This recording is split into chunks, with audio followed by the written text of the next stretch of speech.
Gangesh is asking about the various pettinesses that occupy the mind. He says these pettinesses are there, all the time there, and they demand expression. What do I do? Should I speak to someone? I can't curb them. I can't just wish them away. And they are always making their presence felt.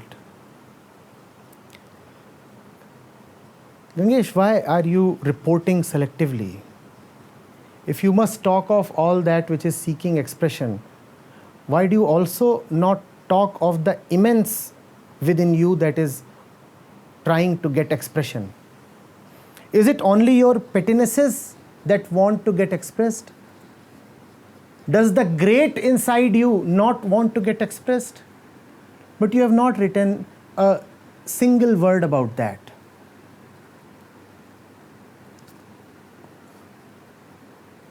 Why are you taking sides?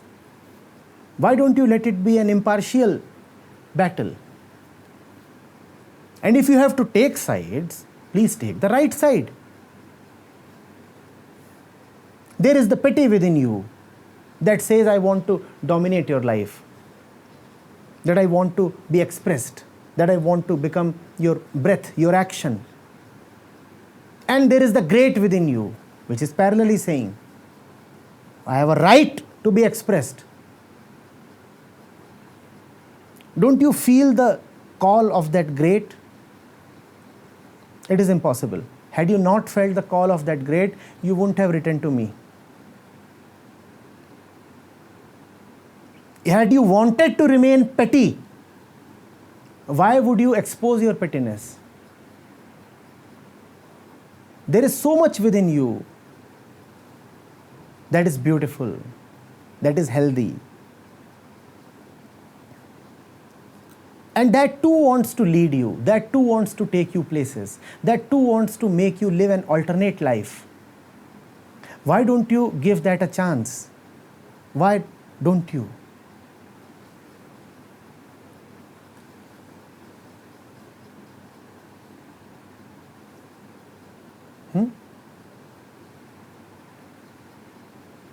It's a small, beautiful story. I often recall it.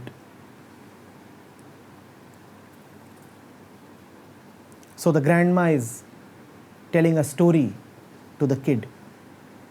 And what's the story? She says, you know what, baby? We all have two wolves inside of us. And they're always fighting. A black wolf and a white wolf. And they're growling and fighting and hitting each other and trying to overpower. They hate each other's guts. And she keeps on describing how they are engaged with each other in the fight. The kid interrupts, says, but Granny, which of these wins? The white wolf is fighting the black wolf continuously within us. Which of these wins? And Grandma smiles and says, the one you feed. Which wolf are you feeding, Gangesh? And why? Why aren't you feeding the right wolf? It has an equal right.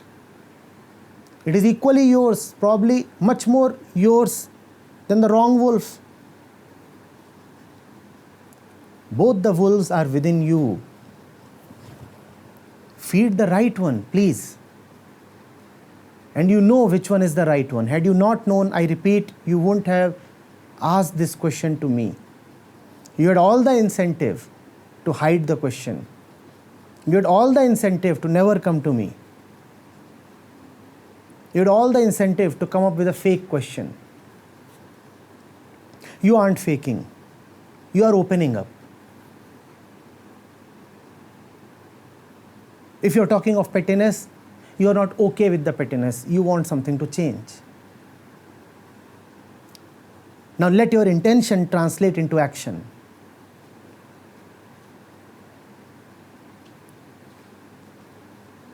Are you getting it?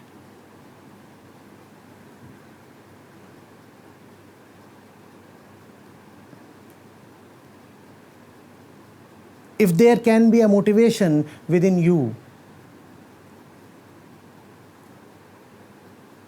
to sit there in front of a laptop and connect to this session in this way, and then type out a detailed query and send it and get it delivered to me, then you can be equally motivated to do many other things. Let this motivation continue. When we met last time, I had dictated a list to you. How are you doing with that list? How far have you reached? Are you feeding the right wolf? Are your time and energy going in the right direction? And having known you, I know that you know the right direction. Now just stay put. Now just don't deviate. Let the pettiness remain. It has a right to. This same pettiness will be turned beautiful by the sanctifying touch of the right one.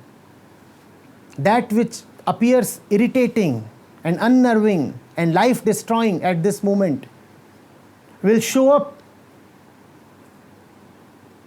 as beautiful pieces of creative art later on. Have you not seen or heard of that garden which is made entirely of material that belong to trash?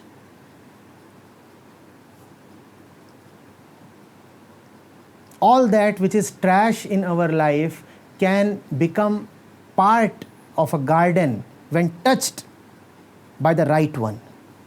So you don't need to fight it, you don't need to reject it. You only need to purify it, you only need to touch it with the right thing. That is why Kabir talks 1,000 times of the Paras stone. It's a mythical stone. He does not talk of rejecting all that which is merely iron, scrap. He says, touch all the iron scrap with the Paras stone. It will turn into gold. All that which is petty in your life will turn into decoration, celebration, beautiful artistry. Just feed the right wolf.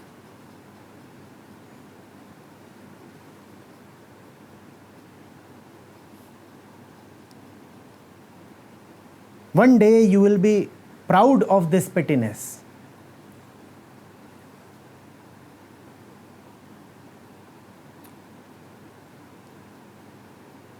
Zeros, aren't they petty? Can there be anything pettier than a zero? But the zero assumes great value when accompanied by the one at the right place.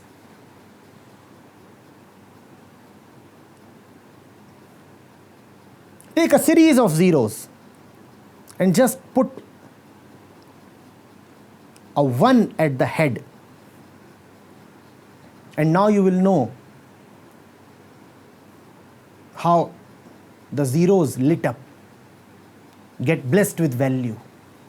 Just touch them with the right one.